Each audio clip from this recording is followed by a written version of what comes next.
Assalamualaikum warahmatullahi wabarakatuh. Perkenalkan, nama saya Stefalia Bindi Rahmania dengan NIM F521252040.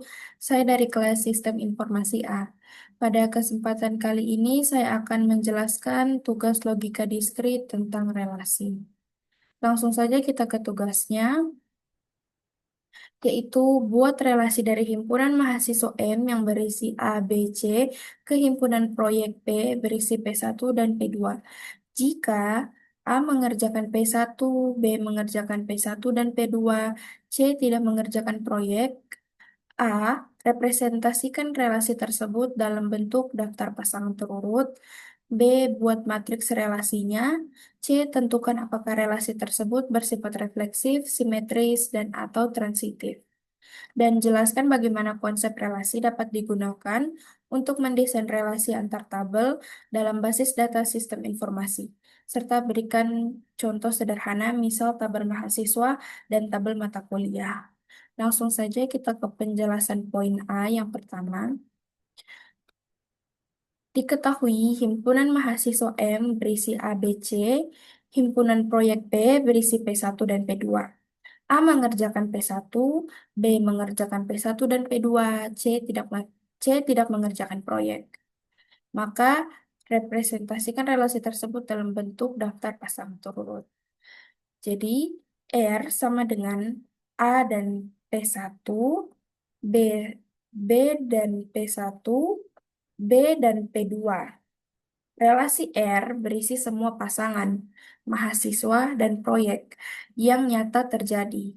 A hanya terkait dengan P1, sehingga muncul A dan P1. B terkait dengan P1 dan P2, sehingga muncul B dan P1 dan B dan P2. C tidak mengerjakan proyek, sehingga tidak ada pasangan yang melibatkan C. Lanjut ke bagian B, matriks relasinya. Jadi, ini adalah matriksnya.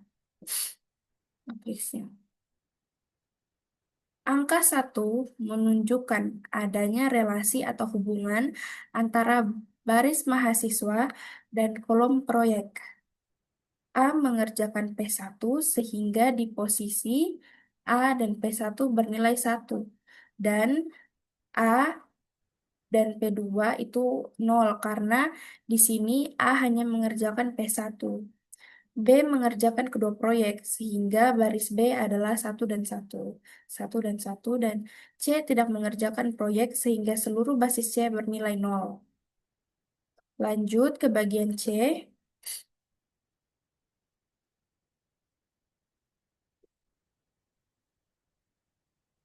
Bagian C, tentukan apakah relasi tersebut bersifat refleksif, simetris, dan atau transitif. Apakah ini reflektif? Itu tidak, karena relasi terjadi antara dua himpunan berbeda. M ke P tidak ada pasangan X dan X atau pasangan berurutan identitas, artinya elemen pertama dan elemen keduanya itu sama, sehingga relasi ini tidak refleksif. Apakah itu simetris? Tentu tidak, karena pasangan terbalik seperti P1 dan A tidak termasuk dalam M dikali Kartesius P, jadi relasi ini tidak simetris. Apakah ini transitif? Itu juga tidak, karena elemen tengah berasal dari himpunan berbeda. Syarat transitif tidak terpenuhi sehingga relasi ini tidak transitif. Karena R merupakan relasi antar dua himpunan berbeda, sifat reflektif, simetris, dan transitif yang biasa didefinisikan untuk relasi pada satu himpunan tidak berlaku atau tidak relevan di konteks ini. Jika dipaksa, memilih dikatakan bukan reflektif, bukan simetris, dan dinilai transitif. Dan tidak dinilai transitif. Bagian terakhir, jelaskan bagaimana konsep relasi dapat digunakan untuk mendesain relasi antar tabel dalam basis data sistem informasi serta berikan contoh sederhana. Konsep relasi digunakan dalam basis data untuk menghubungkan data dari dua atau lebih tabel agar saling berkaitan. Misalnya, tabel mahasiswa berisi data mahasiswa dan tabel mata kuliah berisi daftar mata kuliah. Relasi antar keduanya ditampung dalam tabel penghubung mahasiswa underscore mata kuliah yang mencatat mahasiswa mana mengambil mata kuliah apa.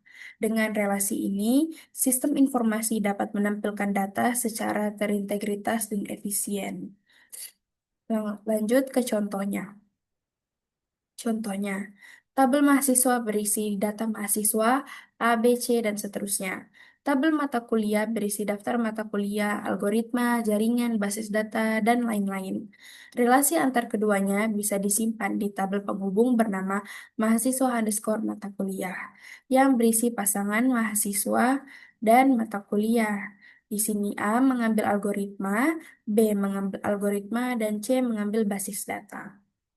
Penjelasannya, relasi ini membantu sistem basis data mengenali mahasiswa mana yang mengambil mata kuliah tertentu, sama seperti hubungan antar tabel dalam sistem informasi.